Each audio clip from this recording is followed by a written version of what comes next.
Today we've got another great episode in this conversation with real men. We're talking about brotherhood and why that's so important, and we're discussing the issue of how humility actually brings strength to a man. Make sure you watch all the way to the end as we talk about the importance of asking the right questions in order to unlock the best answers. Hey guys, if you're new to the channel, my name is Andrew, and for the last almost 30 years, I've had the pleasure of helping people from all walks of life to do better with their mental health, their inner life, to become sustainable. Thanks for being here on the channel today. Let's go to today's episode.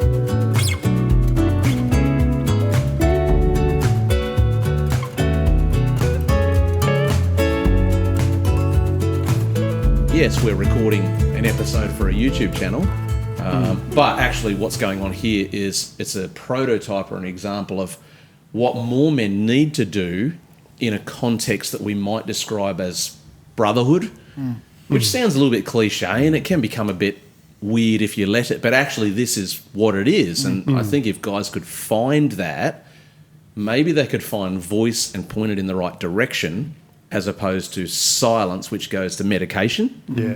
What are your thoughts on that whole dynamic? Yeah, I know, like, sometimes men as well can be, like, well, too consumed over there, like, what are they meant to be?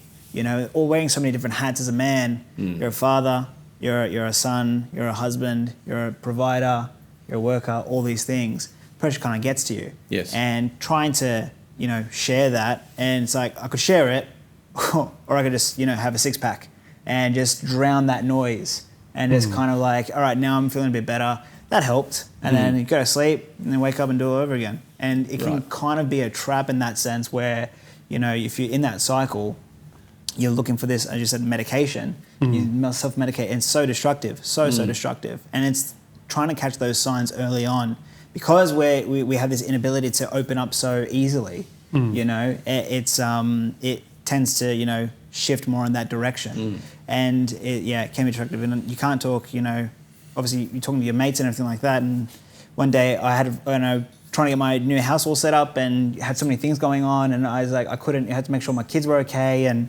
all this kind of stuff. And then my mate was helping me and it's like, you've got so much going on, are you okay? And I stopped for a second. I said, I'm not. But I've got to keep going. And I didn't even have a second to even stop. And did you hear yourself when you said that? Yeah, just now, yeah. just now. In the moment when it happened, did you hear yourself? For a split second, and then I remembered, but I haven't got time to, fester on my emotions. I haven't got time for it. I got to make sure all this is done. I got another kid on the way. I got kids who need me right now. I got to make sure I get all this done before I do my night shift. All these things, right? It's like, because if I don't do this now, that means I have to do it later, which, And as men, we're just wired in our DNA to be, to be successful. We don't like the word, like it's a bad F word, the fail, to fail. It's not okay. So, we find other methods in trying to cope with it. And it's, again, those windows which get, we ignore, which I just did. And then, and that's where it ends up going. Yeah. Do you guys feel a similar thing? Do you observe a similar thing? It's an epidemic. Yeah. I mean, what you're describing is our culture. Yeah. Like we're just immersed in this thing, and you can't see it because you're in it. Yes. I think, and I think, like like you touched on it on the showing up. Like I think the being known, like we've all showed up tonight, and in one form or another we've had on our personas, and we've been jovial and that's the presentation. But then beneath that is the known person. And it's like if whatever context we're in, whatever workplace, whatever relationship, stepping into that place of I want to be known. I actually want to be known right now in this present moment as a human being, and I feel, weary. I've had a big day. My foot's hurting at the moment. It's affecting the way I view the world. You know, I've had interactions with staff and contractors and business, and that's who I am showing up right now. You know, and yes, there's a lot of stuff out ahead of me, you know, and there's a lot of history, you know, from family and whatever, but right in this instance, this is what I'm feeling and this is how I'm showing up. How are you? You know, like where are you at right now? Right. Does that make sense? Yeah, totally. Is it possible, and I don't have a personal opinion on this question that I'm committed to, is it possible that the brotherhood context is so unique and the challenges facing middle-aged men are so unique that a healthy brotherhood is the only context where this can be achieved, or only context in fullness, or does it happen in different places? I think it's a part of it. A part. In my opinion. I've probably, in the last 5 years, been more challenged in my life than ever. Right. And a shift that took place in my life probably 2-3 years ago, because I was just headed down a bad place. I literally brought to my knees health-wise, and a change that took place in my mind and in my soul really was I had to be more humble about who I am. Right. And I find that I'm stronger now, and I've found strength in being humble, because by being humble in myself, okay, there's people, God's placed people around me that have something to offer. And so the whole thing of working hard, I was doing so much, even before my health, I was doing so much. Yes. And when I started to realise how much I was doing to try and make all these things happen, Yep. I was exhausted, I was headed down a bad place mentally, I was getting depressed, and it was all because of this whole thing of I need to be so strong, Right. I'm the man, I'm the father, I'm a pastor, I'm all these things, people look up to me, Right. and I can't show weakness. Right. My wife wants me to see me strong, and really it was a challenge from my wife Yes. to say, you're headed down a bad path, you need to sort yourself. And I had to be humble.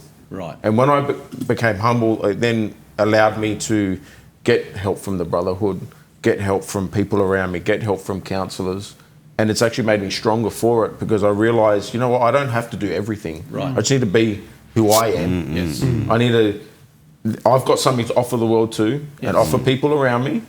But at the same time, I need to be humble enough to know that, you know, maybe Doug's got something for me. Yeah. Maybe Right. Andrew's got something for me. Right. My dad's got something for me. Yeah, The okay. brothers around me have something. So I think the brotherhood is a part of it, but Yeah. something needs to also, there needs to be a shift in ourselves Right. as well. So To there say was, there was a process going on in you. definitely. Yeah. Can I ask you a follow-up on that? How linked were the two items of becoming more humble and the fact that circumstantially you were getting humbled? Yeah, definitely. I've always considered myself to be a humble person. I don't think a great deal of myself. Right. But when you get brought to your knees because of health issues, I was literally told 6 or 12 months I had to live if I didn't have to get my heart sorted out. That brings you to your knees. Wow. Big time. And then all of a sudden you have a different perspective to say, man, I haven't done anything I wanted to do in this life. What am I leaving my kids? My wife? I'll never forget when I came home from hospital and I saw my boy at the time, he was 9. I've never told him this. I don't even know if he'll see it. I remember seeing his look when I walked in the house. I was in hospital for about 10, 11 days, and seeing the look on his face. It was like petrified, relieved, everything all at once. Yeah, wow. And so when you get brought to a place like that, Yes. you have been humbled. Yes. You're also blessed that you're still here. Yes. And it's a wake-up call, but it still didn't happen at that moment for me. Right. I still thought, okay, let me get through this. And then I had a battle for the next 12, 24 months just in myself. Right. And it was really my wife challenging me to say, she was just seeing just traits in my life, the way I was maybe talking to the kids, her, you know, being angry, always looking like the whole world's on my shoulders, looking depressed. So it was definitely a combination, but the humbled circumstance Yes. didn't necessarily bring me to that place straight away. Right. It was something that I had to... Yeah, to shift into Part of the Yeah, process. you know, That's amazing, Mick. Yeah. And you know, thank you for sharing that. You know, that's pretty personal, Yeah. intense stuff. But I take your point that in your experiences, it was a part of the solution. What about for you guys? Do you agree? Is it part? Is it the whole? Like, how does it play out, do you think? Just trying to process, like... Because, when Mick, you're saying from your perspective, it's a part of it, but you're also alluding to the fact that there were other processes going on in you at the same time. I don't want to belittle the brotherhood either. Right? Definitely the brotherhood is so important. So important. Yes. Because even you mentioned about tradies and your job. There's an attitude as well from employers, some employers. Yeah. I've experienced it myself. Such and such as a day off. They've got things going on in their life. Oh, what have they got going on in their life? That's an attitude in society. First reaction. So don't bring it to work. Don't bring it to work. You've got to do your job. It's a great distraction. So there's that side of things. So the brotherhood is so important, but you can only help someone if they want to be helped. True. So that's where, from yourself, that's how I see the humble side of things. Yes. That I do need help. I'm a man, but you know what? I'm weak sometimes. Right. A lot of the times. Absolutely. Yeah. You know what? All the time. Right. If I'm real. Yeah. What's life like on the other side of all of that experience? The challenges are still there. Sure. But being humble about it allows people in. Right. I don't just let everyone in. Sure. But allows important people in my life in to help me through those times. Yes. And I honestly, I'm also blessed. I have a great wife that's supportive. She lifts me up. Right. But there's also men out there that don't have that. That's right. So that's where the brotherhood is even more important, to have men around you to say, we're here with you. Okay. It's okay to show weakness. Yes. So maybe personal circumstance, personal context is actually a factor in definitely the ratio of how important the brotherhood is. Like you say, you've got strong family around you, supportive wife, but obviously there are men out there who don't necessarily have that. Yeah. And so perhaps for them, the brotherhood is more of a factor. Dave, Definitely. what do you think? Yeah, look, I think there's healthy brotherhood and there's unhealthy brotherhood. Definitely. Fair point. And so finding people in your world who are healthy and are going to show genuine care and concern. Yes. I find most of the time, though, guys just don't know what to ask or how to ask it. Yes. So we kind of stumble over our own words. We know something's not right with a mate, but how do I ask? Yes. Yeah, Is it going to come across, a bit wussy or a bit touchy-feely? And, Right. we're not, like every other day in the week, we're jovial and having fun and mucking around. And so I feel like the brotherhood that can learn to ask the right questions of each other is where you need to be. You need to be in that space where someone's not afraid to ask directly. Yes. Hey, are you thinking of killing yourself? Are you having trouble today? Okay. Are you okay? But not leaving it in that space of just, are you okay? Yes, I think we're heading in the right direction, but there's no legs after that. Yes. So because you ask someone, hey, are you okay? And they go, no. Right. Yeah. And then you go, okay, what do I do now? Right. Yeah. So let's pick up on that for a moment, because you haven't said this because you're probably being modest or whatever, but you are a professional in this space, in the mental health space. Yeah. You train, you coach, you empower organisations in this realm. So this is your wheelhouse, so to speak. And you've touched on something there that I've been passionate about for a long time, which is I love the initiative of things like Are You OK Day. Yeah. Right? They're great. Yeah. They raise awareness, they lift the Fantastic. profile, etc. But maybe by design, they don't go far enough, right? So let's take that context where a mate might try that question out for the first time. You know, hey, Anno, are you doing okay? And he's like, yeah. And the first mate says, no, but really, I'm actually asking you. And then Anno starts to download what he's actually struggling with. What goes on if the guy on this side has got zero skill and zero appetite? How do we coach this guy to continue with the process and not give up? Yeah. But you talk about the guy that's being The guy asked. who's trying to reach out. The guy who's like, I've got to do something. And he thinks he's found his window because a mate asked him, are you okay? Yeah. And he finally gets the backbone to go, no, I'm not. I'm not good at all, actually. Yeah. And if that lands in the ears of guys who don't know what to do or got no skill, they can shut down in a hurry, right? Oh, yeah. What do we say to that first bloke? How do we coach him? It's a very tricky space, right? Because if you don't get the right response or you don't get that sort of supportive thing coming back at you from that, then the next time you're less likely to open up. Yes. So so it's a challenge. Like as a person, and I know even myself, like I get lost in my own world and I forget to practice what I preach in this space sometimes because it's like, just recently I was going through some stuff and I've had some adjustment to medication, and a mentor of mine was like, "Are you okay?" And I'm like, yeah, I'm all right. And then the next time I saw him, I said, "Oh, actually, I'm not." I told you a lie last time. I told you a lie last time, right? Yeah. But the reality is there are guys there that they don't, obviously have those mentors in their world. And, and I feel for them because it's such a tricky space. If you do get the courage to go, "Hey, I'm not," but my only encouragement can be is don't give up. Don't give up. You've just got to keep trying, searching, keep reaching out the best you can. Yes. Can I jump in there? Yeah, for it. I think what we're touching on is getting comfortable with the ugliness. Like it's an ugly space. Like for you to say, "Are you okay?" and Fanica to say, "I'm not." My wife's just left me. I'm sleeping in the car. Which is not actually. I told you in confidence. Edit that out. But it's ugly. Yeah. And the reaction is, him saying that is his nervousness of how am I going to be received, and me receiving it is like, holy crap, I wasn't expecting that. I was expecting fine. So there's that, and we're taught to retreat back into what's nice, like retreat back into the covering and the presentation, and it's not real. Getting back. So the ugliness is,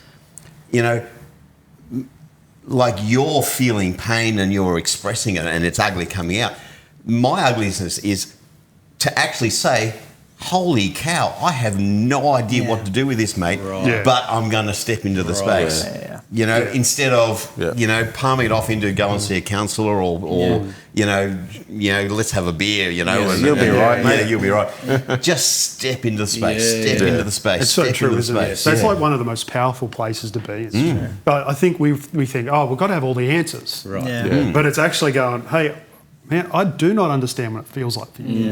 I really don't understand what to do here, but I'm with you. Yes. And I'm sitting here and I'm listening. Yes. I may not have all the answers, but you're not alone. Yes.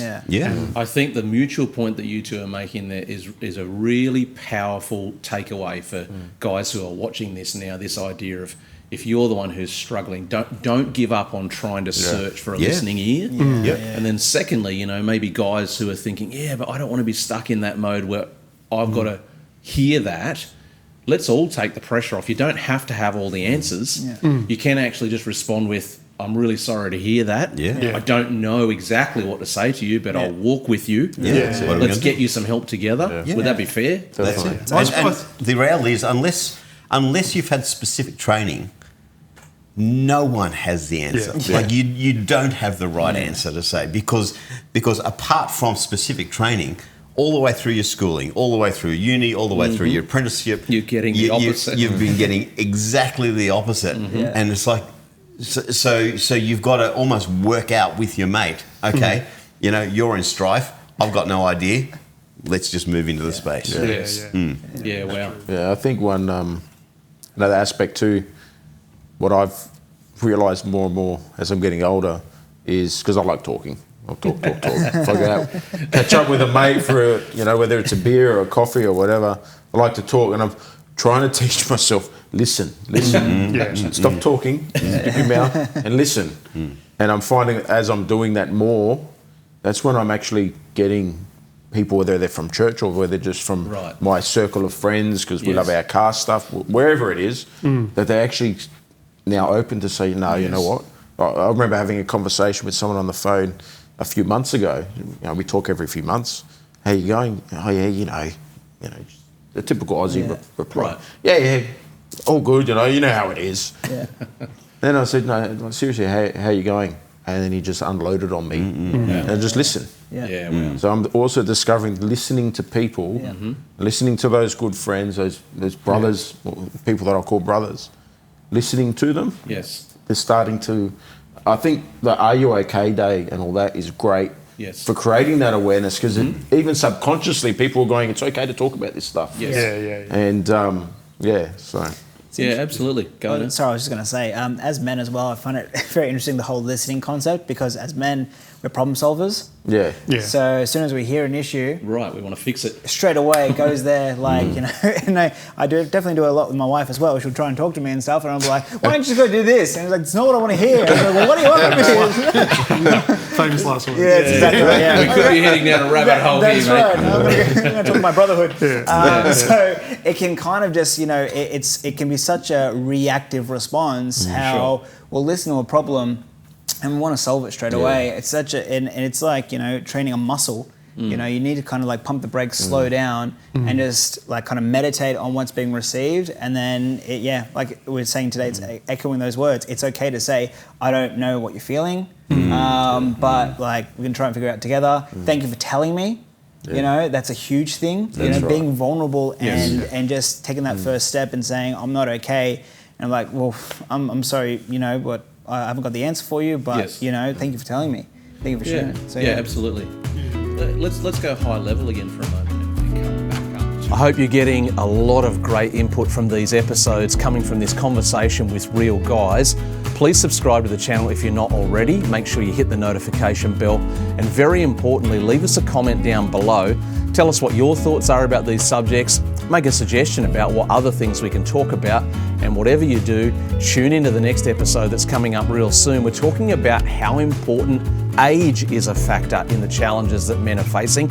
We're also talking about the fact that men are under pressure because there's so many roles that they're having to carry. And then lastly, we're going to talk about the self-awareness muscle. As you get older, do you become more self-aware, and is that actually helpful or not? Thanks for watching. I'll see you in the next episode.